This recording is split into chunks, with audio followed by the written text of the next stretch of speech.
الله أكبر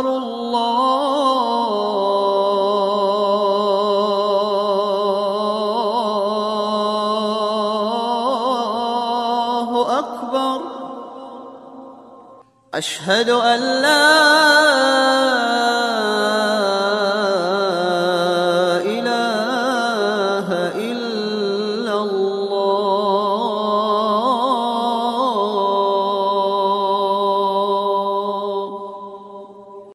أشهد أن محمدًا رسول الله.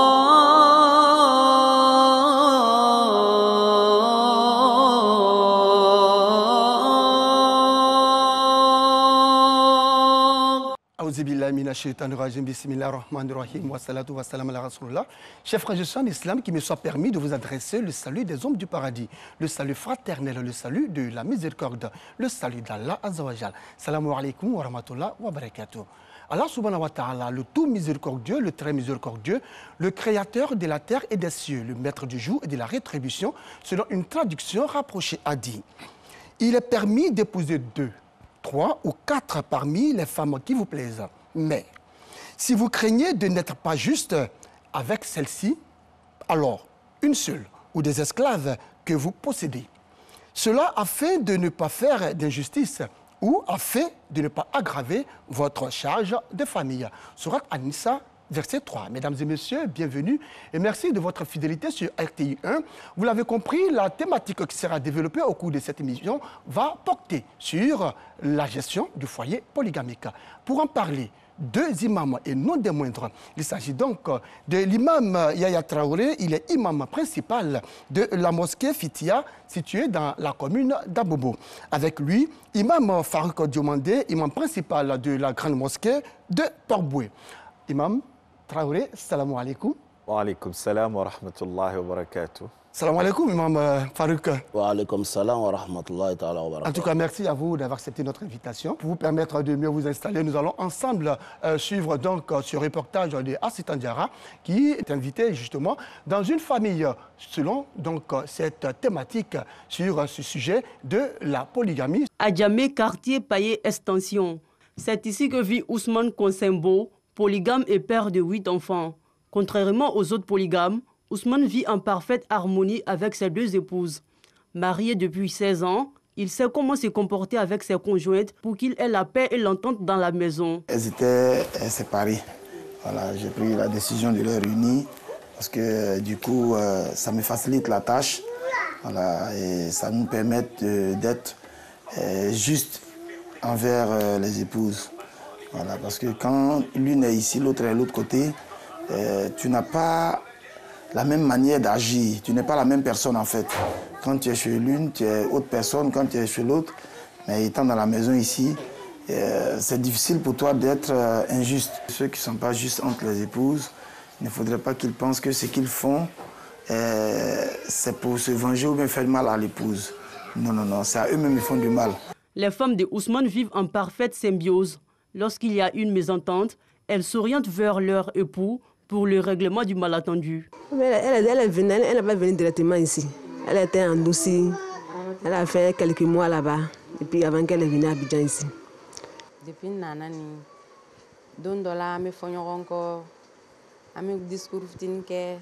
depuis que je suis arrivée ici, tout se passe bien. Ma sœur se comporte bien avec moi. Souvent, c'est moi qui la provoque. Sinon, elle n'a pas de problème avec moi. Souvent, quand je sors, c'est ma sœur qui fait tous mes travaux. Et elle s'occupe des enfants et vice-versa. Selon ses 2 coépouses, la réussite d'un foyer polygamique dépend du comportement de l'homme envers ses épouses. Voilà, c'était un reportage de Assitan Diarra. Quand on regarde ce reportage, voilà, les épouses disent que voilà, quand tout va bien dans le foyer, cela dépend de l'époux. Est-ce juste ce que ces épouses viennent de dire? Oui, tout à fait. Bismillah wa salatu wa salam ala rasulillah, Allahumma salli ala Muhammad wa ala ali Muhammad wa sallim. Tout d'abord, je suis très content d'être là parce que déjà, on ne fait pas de polémique autour de la polygamie. Parce qu'on veut déjà, comme le thème l'indique, la gestion, oui, bien sûr, voilà, du foyer polygamique. Déjà, cette acceptation de la polygamie est quelque chose de naturel. Donc ça s'impose à l'être humain lui-même. D'accord. Allah même l'a dit, il vous est permis. Absolument. Voilà, c'est donc, pourquoi je dis, Allah nous connaît. Vous voyez, la constitution biologique du mâle n'est pas faite pour s'éterniser dans la monogamie. Tout à fait. Du côté sentimental ou du côté moral, l'être humain a besoin de diversifier certaines choses. Je prends un exemple. Au fil du temps, la virilité de l'homme augmente et pendant ce temps que la virilité de la femme baisse. Jusqu'à 50 ans, la femme se retrouve face à une situation de ménopause. Pendant ce temps que la virilité de l'homme accroît jusqu'à 60 ans. Et dans ce contexte-ci, la monogamie est imposée par Allah. Il y aurait une forme d'injustice parce que les hommes n'allaient pas pouvoir supporter parce que dans la création de l'homme, Allah a fait que cette polygamie-là est nécessaire pour la nature. Parlant de virilité, est-ce qu'il y a des preuves que l'homme est viril lorsqu'il prend l'âge? Absolument. C'est à vue d'œil. Lorsqu'un homme atteint 40 ans, 50 ans, il devient encore plus viril. Mais est-ce que cela impose à cet homme-là de véritablement prendre une seconde épouse et être avec une deuxième femme? Je vous explique une situation. C'est pourquoi la polygamie, quand on la cadre dans une situation raisonnable, on voit que Allah a aidé l'humanité avec la polygamie. D'accord. Je donnais un exemple d'un homme qui est à 40, 50 ans. Il a toujours cette virilité-là en lui. Mais une femme qui atteint 50 ans, dont la virilité baisse, puisqu'elle est dans l'étape de ménopause. Tout à fait. Elle n'a même plus besoin de certaines choses. Bien sûr. Mais pendant ce temps, si elle était dans un foyer avec un homme dont la virilité augmente au fil du temps, et elle, la virilité, ça s'abaisse, ça va permettre à l'homme d'aller chercher ailleurs. Et ça va être dans un cadre illégal. D'accord. Et cette femme-là qui sera dans le foyer, elle va se voir qu'elle a une coépouse, mais qui ne la connaît pas. Et donc, il n'y a même plus ici la sécurité sociale de cette femme. D'accord. Donc, c'est pourquoi Allah a voulu que la polygamie intervienne pour ces deux causes, la sécurité sociale et même aussi la sécurité morale et physique et physiologique de l'homme. D'ailleurs, Allah est juste. Et donc, absolument. Voilà. Donc, et donc, comme l'a dit dans l'élément, justement, les épouses donc, de ce monsieur et pensent que c'est lorsque l'homme lui-même est juste et que, bon, tout se passe bien dans le foyer. Oui, le verset le dit. Si vous craignez de ne pas être juste, pourquoi on ne doit pas être juste? Pourquoi un homme doit-il craindre de ne pas être juste? Pourquoi on peut choisir un directeur d'une entreprise et puis dire non, si tu sais que tu n'es pas correct, ne viens pas pour gérer l'entreprise? Pourquoi tu as peur de ne pas être juste dans la gestion de quelque chose? Ici, c'est une interpellation à la conscience et à la morale de l'être humain pour dire que ce n'est pas du tout bien qu'un responsable ait peur de l'injustice. D'accord. Il faut bien que nous soyons justes pour pouvoir entamer cette situation. C'est la réponse à la question qui est donnée à l'être humain qui doit se poser la question, pourquoi je ne dois pas être juste? Et pourquoi on ne doit pas être juste? On doit être juste. On doit être juste. C'est la réponse. D'accord. Mais est-ce que l'imam a demandé, quand on regarde ce reportage et ce que viennent de dire les épouses, et donc la stabilité du foyer dépend donc de la gestion que l'homme, voilà, justement, met en lumière dans le foyer. Alhamdulillah Rabbil Alamin, salatu wa salam ala Rasulillah, Sayyidina Muhammad wa ala alihi wa sahbihi wa sallam taslima. Alhamdulillah, l'homme doit être juste parce que d'abord nous sommes des croyants. Et donc Allah subhanahu wa ta'ala qui nous a créés, c'est cette justice-là qu'il nous demande. D'accord. Et vous voyez, Allah subhanahu wa ta'ala nous demande d'abord se marier, comme le Coran a bien mentionné. فَانْكِحُوا مَا طَابَ لَكُم مِّنَ النِّسَاءِ مَثْنَىٰ وَثُلَاثَ وَرُبَاعَ فَإِنْ خِفْتُمْ أَلَّا تَعْدِلُوا فَوَاحِدَةً. Quand le prophète disait sallallahu alayhi wa sallam, nous tous, on ira au paradis. D'accord. Sauf celui qui ne veut pas aller au paradis. Ils lui ont posé la question, qui ne voulait pas aller au paradis? Il a dit, mais écoutez, celui qui suit le conseil du prophète sallallahu alayhi wa sallam, celui-là ira au paradis. Pourquoi Allah a commencé dans le Saint-Coran marier deux épouses? Oui, oui, effectivement. Et Ali marier deux, trois ou quatre. Quatre. Ouais. Allah qui nous a créés, Allah sait très bien que ces créatures, hommes, c'est deux épouses au minimum qui nous suffit. Vous voyez. Tous ceux qui ont peur de la polygamie, bon... Donc ça veut dire quoi? Si vous êtes avec une seule femme, est-ce que ça veut dire que vous n'êtes pas marié ou que... Si vous êtes avec une seule femme, vous êtes marié, mais vous n'êtes pas à l'abri de la colère de péché. Et vous avez une seule femme à la maison. Bon, il y a le voyage, il y a beaucoup de choses. Il y a la maladie, il y a beaucoup de choses. Allah nous a donné une santé, vraiment, qu'on ne peut pas rester avec une seule épouse. Tous ceux qui vous diront que non, je préfère rester avec une seule épouse, peut-être c'est des gens qui savent qu'il ne peut pas être juste. Alors qu'il faut un homme. Il faut être juste. Il faut être Et si tu es juste, ça veut dire que tu remplis les conditions pour te prendre une deuxième femme. C'est ça. Voilà. Et donc, alhamdoulilah, la dame vient de dire tout de suite là que le mari il gère bien le foyer, dont les deux épouses s'attendent très bien. Oui, parce que dans ce foyer-là, il y a beaucoup de communication. Le fait de les mettre ensemble dans la même maison, ça peut créer des petits problèmes inutiles. Mais lui, il dit que c'est justement parce qu'on a peur d'être juste qu'on sépare les femmes. Alors que quand on est juste, on met les femmes ensemble. Oui, quand vous mettez les femmes ensemble, à chaque entrée et chaque sortie, parmi elles, il y a une qui écoute tout, qui regarde tout. Mais Imam, vous savez que vous êtes très bien placé pour le dire, surtout que votre taxi est déjà plein. Oui, oui. Voilà, donc vous avez déjà 4 femmes. Mon taxi est plein, j'ai 4 épouses. Donc vous avez cette expérience-là. Alors donc ce que vous dites, c'est vraiment important. C'est important, bon, alhamdoulilah, c'est ma façon de voir. J'ai l'expérience. Vous avez appelé Awa une fois pour lui demander de l'eau à boire. Vous l'avez encore appelé pour demander une orange. Vous l'avez encore appelé pour demander quelque chose d'autre. Et c'est elle, ça fait 3 fois. Et l'autre, elle est là. Nous sommes des êtres humains. Mais pourquoi alors? Pourquoi appeler Awa 3 fois alors que Aïcha est là et tout? Quand vous dites que des femmes écoutent aux portes, qu'est-ce que vous voulez dire par là? Vous savez, les femmes n'ont pas reçu la même éducation. D'accord. Forcément, il y a une, à tout moment, elle aime s'habiller. Elle s'occupe d'elle, très bien. Et sa cuisine, et puis l'autre, c'est pas pareil. C'est le même montant qu'elles reçoivent, mais c'est pas la même nourriture. Il y a une qui maîtrise fortement que l'autre. Si l'autre trouve que sa coépouse prépare mal, à chaque fois que le repas est prêt, elle va dire que non, c'est bon, elle est rassasiée. Elle ne va pas manger. Donc celle qui est en cuisine, elle sera fistrée. Voilà ta femme, avant que je prépare, toi-même tu es là, elle refuse de manger. D'accord. Et puis tu ne parles pas. Tous ces petits problèmes-là, ça peut détruire votre foyer. Et donc, qu'est-ce que vous conseillez que les femmes vivent dans des foyers différents? Comme c'est une question de moyens, sinon vraiment c'est souhaitable que les femmes vivent dans des foyers différents. D'accord. Imam, comment gérer ce foyer pour qu'il y ait la cohésion, n'est-ce pas, dans ce foyer-là? Vous savez, l'islam, déjà, c'est une religion de justice, d'équité, d'égalité. L'islam est venu pour établir la justice. C'est pourquoi le messager, sallallahu alayhi wa sallam, elle a dit, je t'ai envoyé pour venir parfaire les caractères les plus nobles. Un homme qui s'adonne à la polygamie, d'abord, doit être un homme responsable. D'accord. Dieu dit, ar-rigal qawwamuna ala nisa. Les hommes ont autorité. Les hommes ont la responsabilité face aux femmes. Dans ce contexte, pour qu'il y ait l'harmonie, nous devons gérer avec la foi, l'équité, la justice, la communication.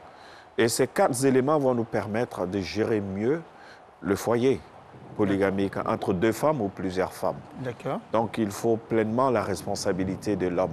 Alors c'est vrai qu'il y a la responsabilité des hommes, mais Imam Diomandé, il y a aussi la responsabilité des femmes. Vous qui avez 4 femmes, comment justement vous gérez ce foyer-là pour qu'il y ait l'harmonie et la cohésion sans que ces femmes-là n'aient des problèmes? Bien sûr, alhamdulillah rabbil alamin.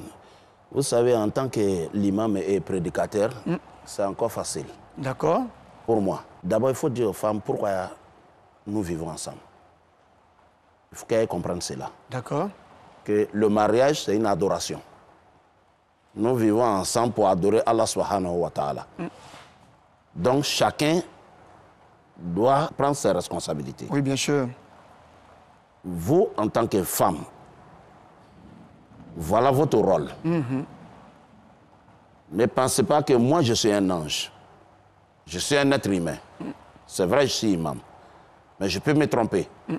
Il ne faut pas avoir peur de moi. Il faut qu'on communique beaucoup. Parce que vous, à votre tour, vous les épouses, celle qui commet une erreur, je vais dire à la personne, non, ça tu t'es trompé. D'accord. Mais d'une façon, en tout cas, bien. Ok. Je dis que non, non, non, voilà ce que tu devais faire, voilà ce que tu ne devais pas faire. D'accord. Donc, toi, il faut éviter aussi de parler de l'autre quand elle n'est pas là, à sa coépouse. Et donc, elles ont l'air pas de responsabilité. Son rôle de s'occuper de vous. Marie, avant de quitter la maison, la femme doit prier pour lui. Bien sûr. Il faut qu'elle sache où son mari s'en va. Tout ça, c'est dans la communication. C'est dans la communication. Alors, donc, comment gérer un foyer à plusieurs femmes? Les populations se prononcent sur la question. Moi, bon, si tu as deux femmes, ce que tu fais à l'autre, tu dois faire à l'autre. Si tu perds deux pains, tu dois un à l'autre, tu donnes un à l'autre. Si c'est mon jour aujourd'hui, tu viens. Si c'est le jour de l'autre aussi, tu vas là-bas. Il ne faut pas que tu vas tromper. Si tu te trompes, ce n'est pas bon. Le foyer polygame, dans un premier temps, c'est d'abord la responsabilité des femmes. Il faut déjà que la femme sache pourquoi elle est dans ce foyer. Si moi je viens le soir, qu'il y a une qui me masse les pieds, il y a une qui s'occupe de moi, l'autre quand je viens m'insulte, je ne peux pas les aimer de la même façon. Ce n'est pas possible. Ce n'est pas que je les aime pas, je les aime, mais pas de la même façon. Maintenant, s'il se cache pour acheter des choses à l'une et il ne fait pas pour l'autre, Dieu l'a mis en garde. Le jour du jugement, il sera penché. Moi, je n'aime pas la polygamie. Parce que la polygamie, c'est quelque chose, il faut que l'homme soit correct entre les deux femmes. Et dans ce monde actuel, ça n'existe pas. Un homme ne peut jamais être correct entre ses deux épouses. Les foyers polygamie, c'est l'homme. S'il n'y a pas d'entente, c'est l'homme. Si tu donnes 1000 francs à l'autre et que tu vas donner 2000 à l'autre, tu sais, l'homme, il peut donner à l'autre, il peut satisfaire soit la première femme, soit la deuxième femme. Mais c'est la femme qui vient montrer à sa coépouse que l'homme a fait ça pour elle. L'homme, il peut le faire sans que l'autre femme ne soit au courant. Voilà, retour donc sur ce plateau. Alors, Imam Traoré, on vient d'entendre les populations se prononcer sur ce sujet-là.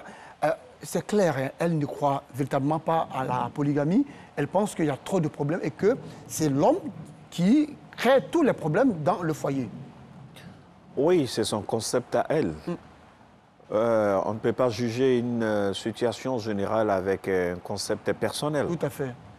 Et il y a des gens qui ont bien vécu la polygamie. Nous sommes tous issus des familles polygames. Moi, personnellement, je n'ai pas connu ma mère jusqu'à ce que je grandisse. Donc ça veut dire que c'est quelque chose de très important. Tout à fait. Si Allah a permis la polygamie, et donc c'est une chose qui peut se faire. La polygamie, Allah l'a fait pour régler certaines situations de l'humanité. Parce qu'il peut y avoir assez de problèmes. La polygamie que Allah subhanahu wa ta'ala a proposée, c'est pourquoi en islam, la polygamie n'est pas obligatoire. La polygamie, c'est une proposition pour régler les situations de l'humanité. Tout à fait. Il y a plusieurs raisons. Pourquoi doit-on faire la polygamie? Les raisons sont tellement diverses. Tout à fait. Politique, économique, spirituelle, sociale, et tout cela. Et donc, il y en a tellement. D'accord. Et donc, ceux qui rejettent la polygamie ont une raison personnelle, mais qui n'est pas forcément la raison de pouvoir interdire la polygamie, qui est une solution des problèmes à l'humanité. Et vous l'avez dit, hein, Dieu l'a permis justement parce qu'il savait que les hommes, nous, êtres humains, voilà, allons avoir besoin, n'est-ce pas, de vivre avec 2, 3, 4 femmes. Et vous l'avez dit, l'homme ne peut pas vivre avec une seule femme. Pas du tout. La constitution biologique, je l'ai dit, de l'homme n'est pas faite pour une seule femme. Je l'ai dit au début, au fur et à mesure que l'homme prend de l'âge, il peut avoir sa virilité augmentée, mais pendant ce temps que la femme, sa virilité baisse. Alors Imam, nous allons revenir à vous pour l'heure. Nous allons ensemble découvrir ce qui s'est passé au cours donc, de cette semaine. C'est dans la vie de la communauté.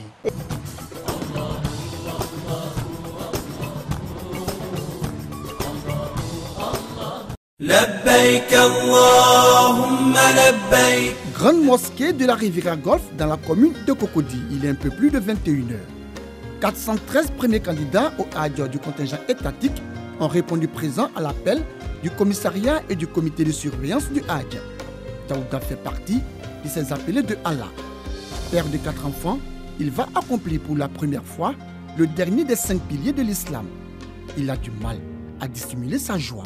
Nous nous sommes inscrits depuis 2020 C'est cette année que Dieu nous a accordé de partir. C'est une joie. Une fois installé, il est automatiquement pris en charge par les membres du comité de gestion des départs et retours GDR. Quand le pèlerin arrive ici, on essaie de l'affecter dans un car. Lorsqu'on l'affecte, il y a ce sticker qu'on met sur le passeport et après le sticker, on met celui-là sur le tamagnon, communément appelé le sac qu'on met sur le cou, pour pouvoir faciliter l'identification du pèlerin. Et lorsqu'on finit, on leur donne des conseils d'usage et puis on les laisse partir. Et cette fiche jaune sert à préloger un pèlerin depuis la base d'Abidjan et puis arriver à Médine, qui puisse avoir des chambres sans problème. Fini cette étape, Daouda peut prendre place sous la tente des agents passagers en charge des bagages des futurs pèlerins. Un pèlerin doit avoir au maximum 40 kilos. Voilà, donc après les fouilles, si on enlève les produits prohibés, le GDR étiquette, NAS aussi étiquette pour crédibiliser le bagage pour que la fluidité se passe au niveau de l'aéroport. Rassuré d'avoir terminé cette étape importante, le candidat au Hajj peut prendre un petit café pour évacuer son stress. Café servi par l'association des mamans volontaires d'une radio islamique de la place, qui en plus du café, sert du thé, de l'eau et même de la bouillie de riz et de mil. Certains viennent depuis le matin, ils passent toute la journée ici. Bon, vraiment c'est fatigant. Et quand on leur donne un peu de remontant, comme le café et le thé, vraiment ça leur remonte. Nous faisons la bouillie, nous avons la bouillie de riz, moi je fais la bouillie de riz et d'autres font la bouillie de cocobara et puis le mil. Donc qui permet aux pèlerins d'être un peu à l'aise. Un voyageur qui dit j'ai faim, tu as pu le restaurer, ça c'est des grandes bénédictions. Nous on fait pour nous à cause de Dieu. Voilà, ceux qui peuvent nous aider, alhamdulillah.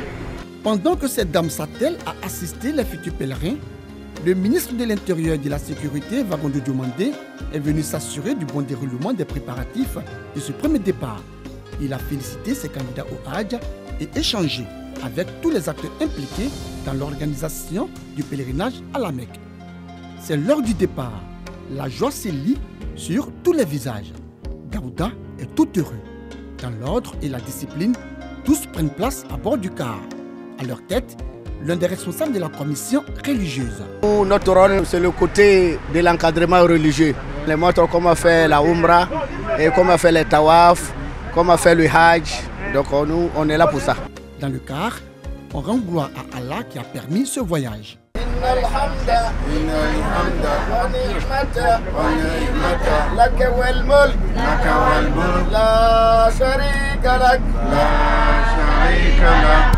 23h, le bus quitte le lieu de rassemblement direction l'aéroport international Félix Houphouët-Boigny de Port-Bouët. لبيك اللهم لبيك لبيك لا شريك لك لبيك. 20 minutes de route et la délégation est à la regard sud. Les occupants descendent tous pressés. Daouda aussi. Comme à la grande mosquée, il faut remplir quelques formalités. Il faut aussi se soumettre au contrôle des carnets de vaccination contre la Covid-19. Tous sont aptes. Ils peuvent regagner la salle d'attente sous la surveillance du directeur général des cultes, par ailleurs, président du comité de surveillance du Hajj, qui s'assure que tout se déroule comme prévu. Vous-même, vous voyez dans la salle, ils sont très calmes, ils sont dociles, ils respectent les consignes de l'encadrement. Donc pour l'heure, je pense que les cours qu'on leur a dispensés dans les mosquées, pour le moment en tout cas, sont très bien suivis. Et si les choses se déroulent comme ça, nous pensons que nous allons garder notre place parmi les leaders, en tout cas au niveau de la sous-région. 1h du matin, le moment tant attendu est arrivé. Il faut accélérer les procédures, car c'est l'heure du départ. Les candidats ne se font pas prier pour prendre place à bord des Cobus 3000. Ils sont tous transportés jusqu'au tarmac. Moment important, instant indescriptible, l'embarquement des futurs pèlerins. Ils sont accueillis par le personnel. À bord, c'est la joie. On exprime sa reconnaissance à Allah qui permet d'aller accomplir ce devoir sacré. On est très heureux. Ça a été une fatigue, c'est tout à fait normal. Mais on est très heureux aujourd'hui. On se retrouve dans l'avion pour partir. Les premiers pèlerins, c'est vraiment très satisfaisant. Nous encadreurs, on ne fait que suivre ce qu'ils vont nous demander. Surtout que c'est la première fois, il faut écouter ce qu'ils vont dire, Inch'Allah. Je vais prier beaucoup pour la paix en Côte d'Ivoire. Voilà, la paix dans les familles. On prie pour que cette maladie puisse vraiment être éradiquée et puis pour que les musulmans puissent aller sans des restrictions, aller à la Mecque, quoi. Ils sont rejoints par le ministre de l'Intérieur et de la Sécurité, le général Vagundo Diomandé, et le conseiller du président de la République chargé des cultes et des affaires sociales, ainsi que l'un des responsables de l'ambassade de l'Arabie Saoudite en Côte d'Ivoire.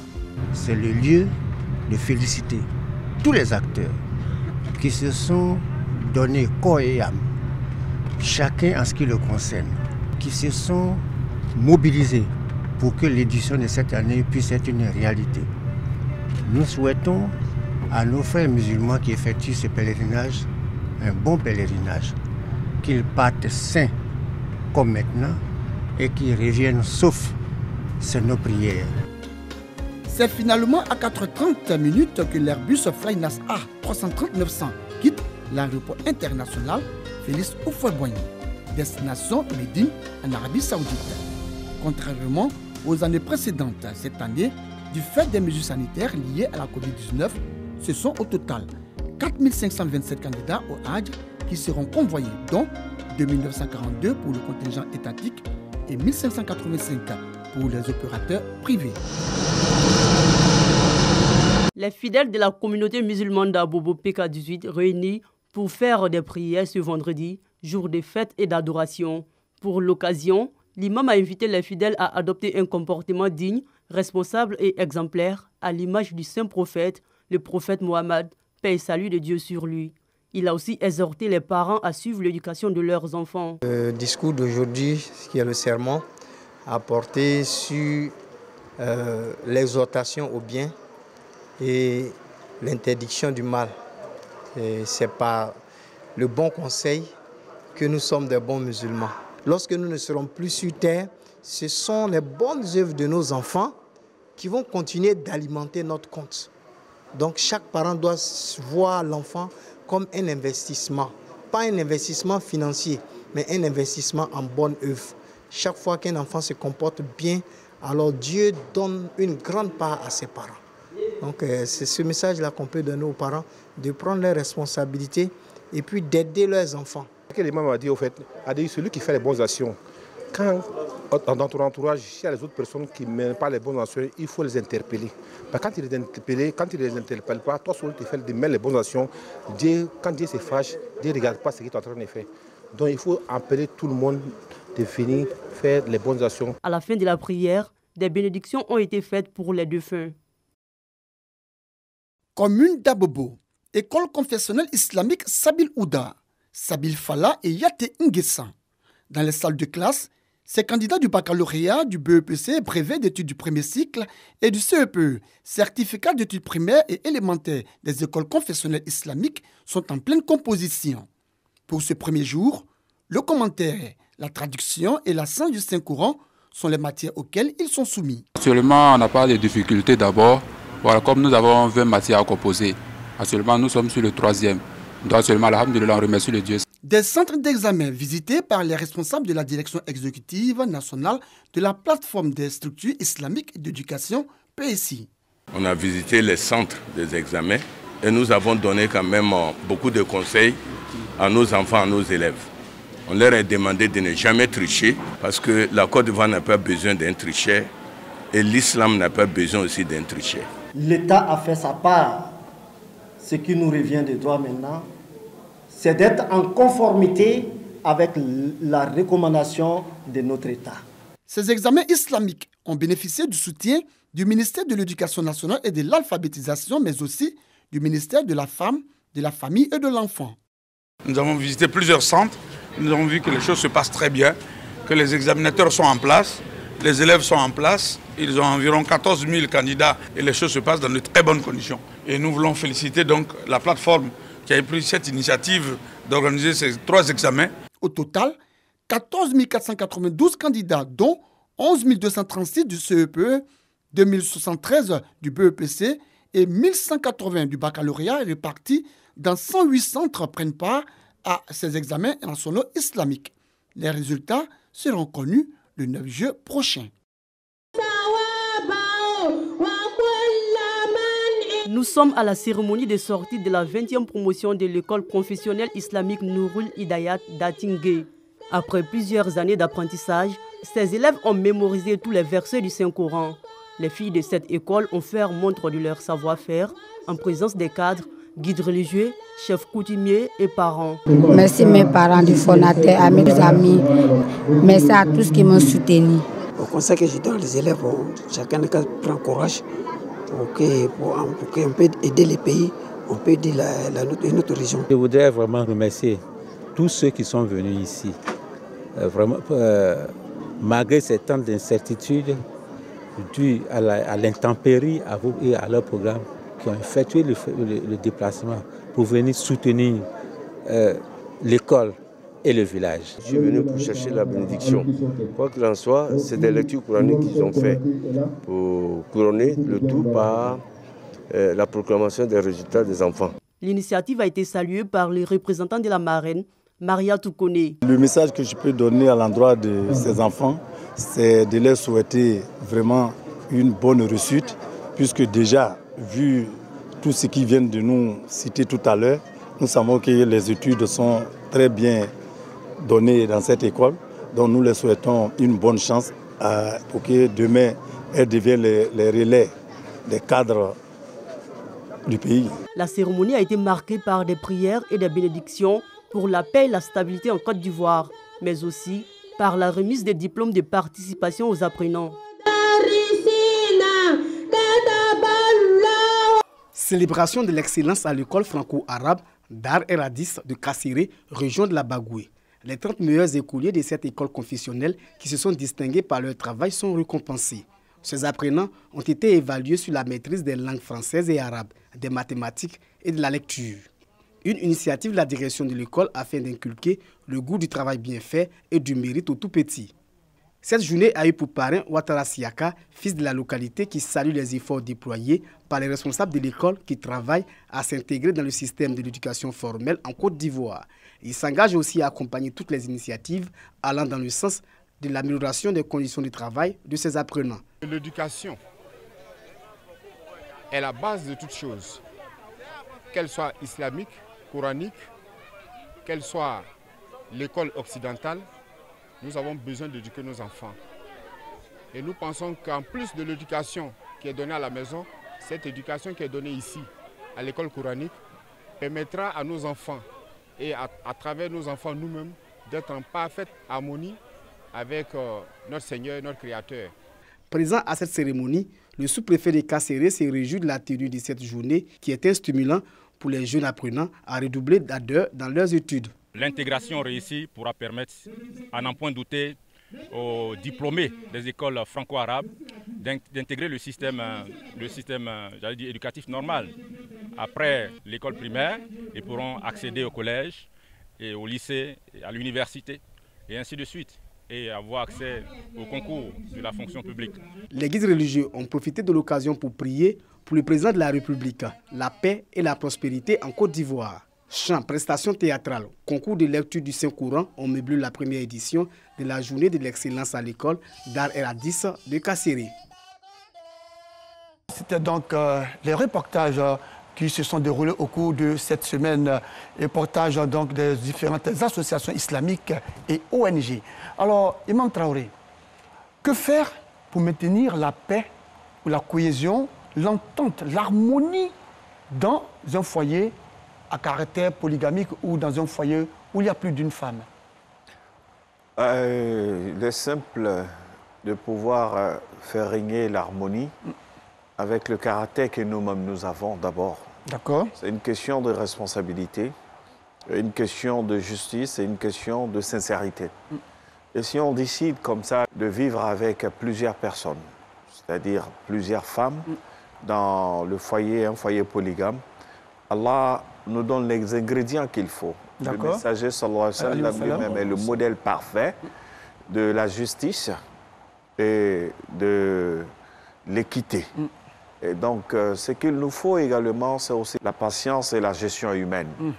Et quand on a ces caractères, ça devient pour nous une routine nécessaire pour pouvoir gérer ça. Sinon, on dira d'une manière générale, la gestion humaine n'est pas facile. Elle n'est pas facile, tout à fait. Et donc, ce qui peut venir collaborer tout cela, c'est la gestion spirituelle.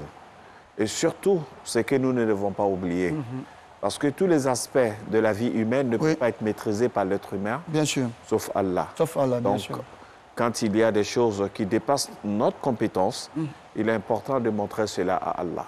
C'est pourquoi un homme qui opte pour la vie polygamique, cette personne-là doit être aussi forcément pieuse. Et dans le cas même de la spiritualité. Et cette personne doit craindre Allah subhanahu wa ta'ala. Surtout craindre Allah subhanahu wa ta'ala.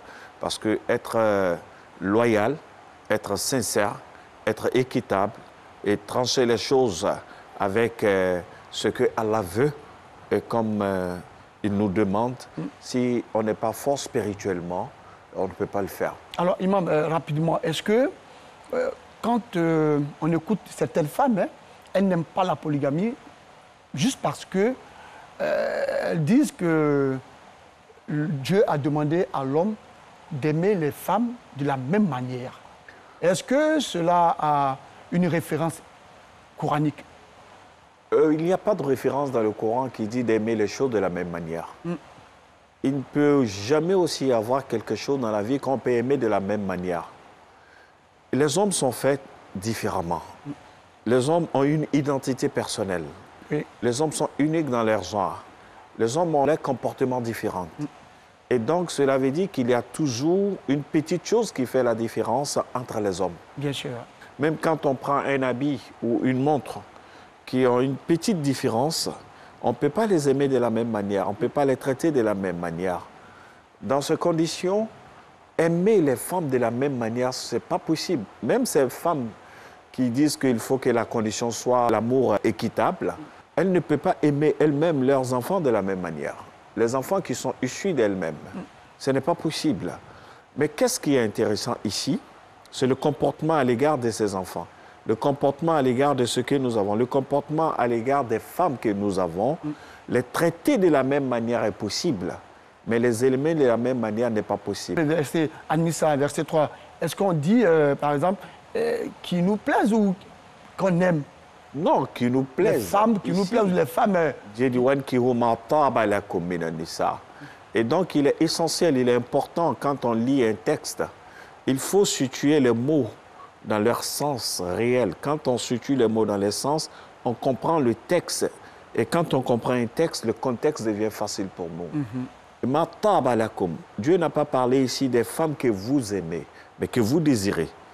On peut désirer quelqu'un pour une chose, une autre personne pour une autre chose. Et dans ce contexte, on les désire toutes les deux. Et donc, on a notre appréciation de deux d'une différente manière. Donc, on les aime, mais pas de la même manière, mais on les aime quand même à notre façon. Avec les qualités qu'elles ont, les qualités différentes. D'accord. Mais dire aimer de la même manière, ce n'est pas possible pour un être humain d'aimer les choses de la même manière. D'accord. Mais ce qui est important et ce qu'il faut retenir dans cet aspect, c'est qu'il faut les traiter de la même manière. Les traiter de la même manière. Nous avons beaucoup de chance d'avoir sur ce plateau alors un imam qui, lui, a 4 femmes. Alors, imam, chez vous, lorsqu'il y a un conflit, comment est-ce que vous arrivez à gérer ce conflit à la maison? Cette malchance-là, je n'ai jamais eu ça. D'accord. Contrairement à l'élément qu'on vient de voir à l'entame de cette émission, lui, ces femmes font référence à... Parce que à chaque fois que je suis à la maison, je les vois ensemble, elles sortent ensemble, elles rentrent ensemble. Hein? Donc, elles communiquent beaucoup entre elles. Donc, je n'ai jamais vu ça, un conflit entre les deux. Oui. Ça, je n'ai jamais vu. Puisque pour un premier temps, j'ai toujours mis dans la tête de la première pour dire que c'est parce que ça s'est passé très bien entre toi et moi que j'ai fait venir cette dame-là. Comme on le dit chez nous, elle n'a pas ta rivale, elle est ta petite sœur. Ta coépouse, je pense que je préfère le mot petite sœur. Tout à fait. Et là, on garde toujours ces liens familiaux. J'ai toujours dit à la deuxième, c'est ta grande sœur qui est là. Donc, s'il y a un problème entre vous, je pense que c'est toi peut-être qui va... Parce que j'ai vécu avec elle plus de 10 ans avant que tu ne viennes. Je la connais parfaitement. Donc aujourd'hui, si tu es arrivé ici, je pense que tu es venu pour me soutenir. Tout à fait, il faut garder cette cohésion, garder préserver cette paix-là. Voilà. D'accord. On n'a pas que ça va s'aggraver, il faut toujours demander pardon. Tu as droit d'aînesse. Même si tu es plus âgé qu'elle, le fait qu'elle est la première épouse, donc elle devient automatiquement ta grand-sœur, donc tu lui dois du respect. Tout à fait. Donc je n'ai jamais vu ces problèmes entre les deux. D'ailleurs, même Dieu aime celui qui demande pardon et qui accepte de pardonner. Merci. Voilà. Alors, quand il s'agit donc des enfants, voilà, comment est-ce qu'il faut gérer ce foyer-là? En plus des femmes, nous avons aussi des enfants qui naissent de différentes mamans. L'éducation que vous donnez à vos épouses, là, mettez-vous dans la tête que c'est l'éducation que vous donnez à vos enfants. Parce que les enfants, ils sont là, ils grandissent, ils vous regardent. Si vous ne communiquez pas avec leur maman, vous criez toujours sur leur maman, je pense que vous allez rater l'éducation de vos enfants. Donc, on gère tout ensemble. Si vous communiquez avec vos épouses, c'est elles qui vont vous dire, il faut faire très attention à ton enfant, là, il faut le remarquer, il aime ça, il aime ça. Je parle, mais je pense qu'il ne m'écoute pas. Donc, vous allez vous mettre ensemble pour donner une bonne éducation aux enfants. Donc, qu'à appeler toutes les femmes maman. D'accord. Ok, c'est vraiment important. Ta maman, tu l'appelles maman. Sa petite sœur, sa épouse, c'est la maman. Bien sûr, d'accord. Oui. Parce que... Ce n'est pas notre nom. On a vu, bien sûr, on a vu quand même des coépouses éduquer l'enfant de l'autre quand elle a été rappelée à Dieu. Nos grands-parents, ils ont tellement su gérer leur foyer, nos papas, que nous-mêmes, on a grandi dans la cour sans même connaître notre vraie maman. On était plus collés à sa petite sœur qu'elle-même. Bien sûr. Donc elle, on l'appelle Makoroba, l'autre, on l'appelle maman. D'accord. Et quand les femmes vivent dans des foyers différents. Est-ce que une coépouse a le droit d'aller rendre visite à l'autre pour qu'il y ait cette cohésion toujours dans le foyer? C'est tout à fait normal. C'est l'homme qui demande cela. Oui, parce qu'il ne faut pas mettre trop de distance entre les enfants. Aujourd'hui, où je vous parle en vacances, là, tous les enfants se trouvent chez la plus grande, actuellement. D'accord. Et donc, c'est très important. Parce que quand vous ne grandissez pas ensemble, en tout cas, bon, l'autre pense que l'autre est demi-frère ou bien l'autre, ça n'existe pas chez nous. En islam, il n'y a pas de demi-frère. Il n'y a pas de demi-frère. Voilà, c'est la famille. Donc, il faut éviter ça. C'est le grand frère, c'est le grand frère. La grande sœur, c'est la grande sœur. Tout à fait. Il n'y a pas de demi en islam. Il n'y a pas de demi en islam. Dieu est unique. Oh, c'est ça. Voilà.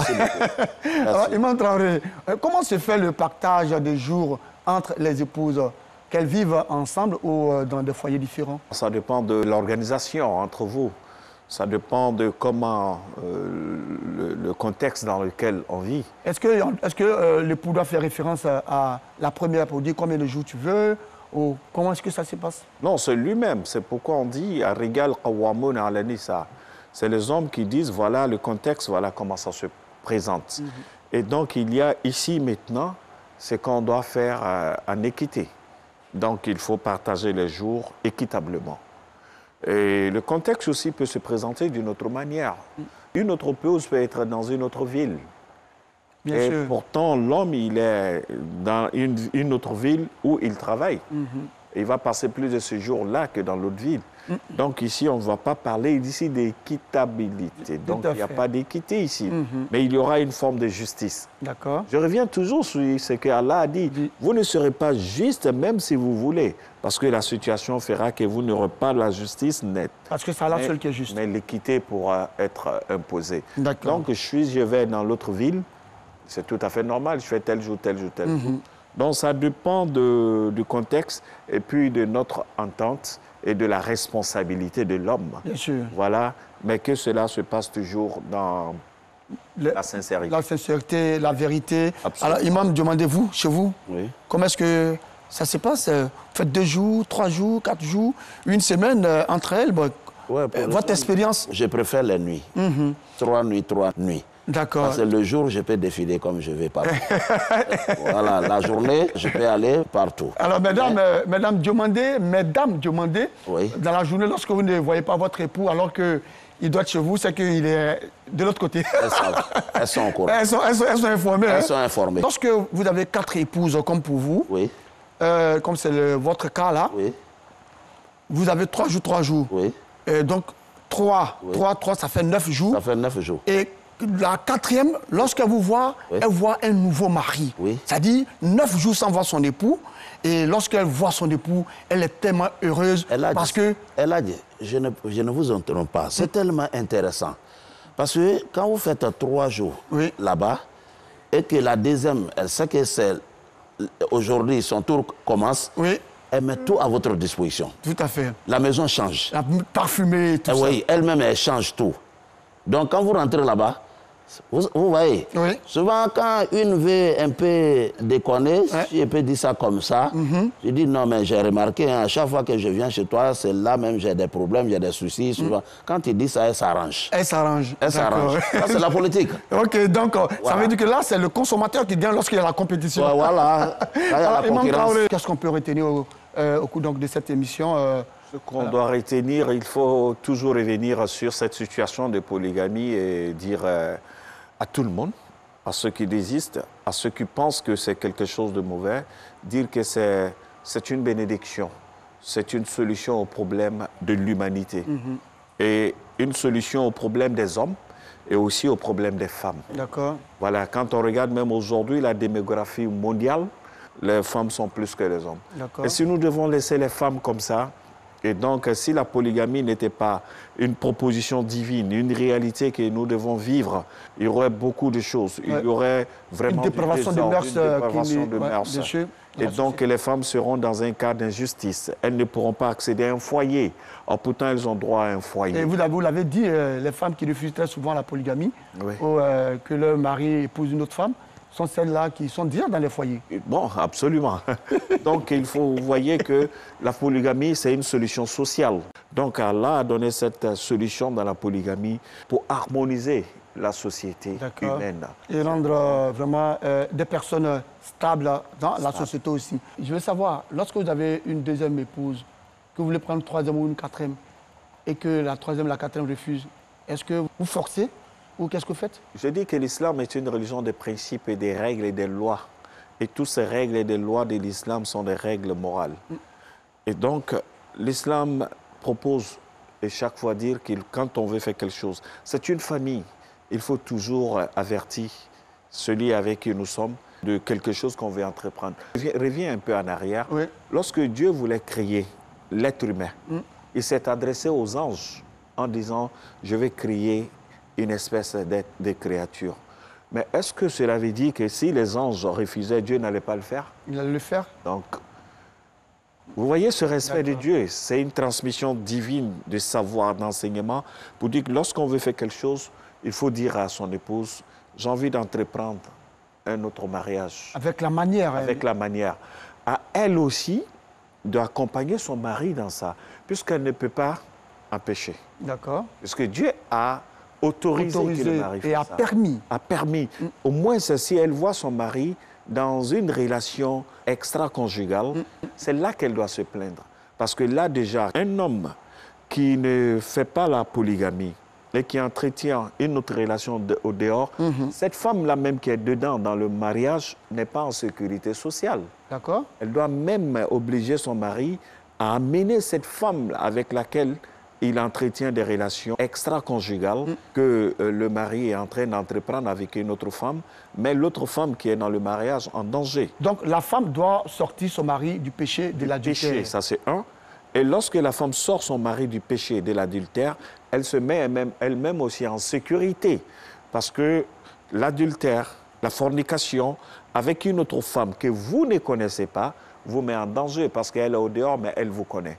Donc la polygamie vient encore mettre la femme dans une sécurité sociale. D'accord. Et tout ça, Allah a fait pour la solution. Bien sûr. Alors, Imam Diomandé, nous allons terminer avec vous. Vous allez juste résumer tout ce qui a été dit ici aujourd'hui. Alhamdulillah rabbil alamin salatu wassalam ala rasulillah. Amala foka ala barkala.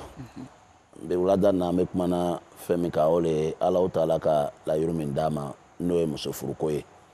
Ayiwa an ɲininkala min na minnu ka muso 2 sigi ani muso 3 ani muso 4 olu yɛrɛ ka denbaya la u b'a ko mina cogoya jumɛn le u b'o yɛrɛ sɔrɔ cogoya jumɛn le o siranɲɛko ye mun de ye hɛrɛ jumɛn de b'a la tɛnɛman jumɛn de b'a la an k'a yira k'a fɔ ko bɛɛ bɛ Alahu Taala de bolo i b'i yɛrɛ kalifa Ala le la buna adamadenw mana sigi kɛ a mana kɛ cogo o cogo lon dɔ la a ka surun lon dɔ la a ka jan mais ni ko ko nana fa y'a minɛ ni limaniya le ye parce que i ka muso minnu furu ka na a yira o la k'a fɔ an bɛ alabato le la an k'o yira n'o k'a lɔn k'a fɔ alabato ko lo bɛɛ lajɛlen bɛ n'i ma jigin donc ni muso kan ka min kɛ muso bɛ n'o kɛ muso ta lɔyɔrɔ muso b'o dafa ele min ye cɛ ye n'i ka muso 2 ni 3 ni 4 ta ele fana kan ka lɔ i lɔyɔrɔ la parce que Alahu Taala bɛna saraba di ele le ma i baraji muso 2tigi i baraji ka bon ni muso 1tigi ye muso 3tigi ni muso 4tigi a barajiw bɛ ɲɔgɔn ɲɛ muso 4tigi o baraji ka bon ni bɛɛ ta ye sabu ale b'i janto la mɔgɔ 4 le la ale bɛ mɔgɔ 4 le kɔrɔsi la donc ale bɛ mɔgɔ 4 le dɛmɛna donc mɔgɔ min ka caman kɛ ani mɔgɔ min ka kelen kɛ o lɔyɔrɔ tɛ kelen ye Ala fɛ ye mais i bɛ siran fɛnɛ parce que Ala k'a daga i ye i kana Ala sɔsɔ kow don a la i bɛ tilen muso ninnu ni ɲɔgɔn cɛ i bɛ tilen u ka hakɛw la i seko dama yira la i bɛ se ka min kɛ o ye don min na i b'o kɛ o ye n'i tɛ se ka min kɛ o ye don min na i bɛ dugawu ɲini o fɛ ele kana kɛ mɔgɔ yadani ye ele kana miiri k'a fɔ i ka nafolo de kosɔn i ka muso ninnu sɔrɔ o n'a ɲɔgɔnnaw i kana taa dɔ kɔrɔfɔ dɔ fɛ n'a sera ka kuma ka sigi k'a fɔ ka bɛn ni bɛn dɔ la a ka denbaya cɛ ma a ka ca Ala fɛ i bɛ s'i denw la i bɛ jija muso ninnu fana i b'o balo halala sira kan n'i ka halala ta k'a di i ka denbaya ma alihamudulila den ninnu lon dɔ la olu bɛ kɛ i tabaga ye i bɛ yan o i tɛ yan o lon dɔ la olu ta nɛma o b'i sɔrɔ donc an kumana fɛn minnu kan a belebelebaw la olu le bɛ nin ye ayiwa inshallah assalamu alaikum wa rahmatullahi ta'ala wa barakatuh. Wa alaikum salam wa rahmatullahi wa barakatuh. C'est sur ce résumé en malinqué que nous mettons un terme à cette émission. Rappelons que nous étions avec l'imam Yahya Traoré, il est imam principal de la mosquée Fitiya, située dans la commune d'Abobo, ainsi que l'imam Farouk Diomandé, il est imam principal de la grande mosquée de Port-Boué. Avec eux, nous avons parlé de la gestion du foyer polygamique. Merci à vous de nous avoir suivis. Je vous donne rendez-vous jeudi prochain, même heure, même chaîne. Rappelons que vous pouvez suivre la rediffusion de l'émission Allahu Akbar tous les vendredis à partir de 9h. Salam alaikum wa rahmatullahi wa barakatuh. Wa alaikum salam wa rahmatullahi wa barakatuh. Allahu Akbar, Allahu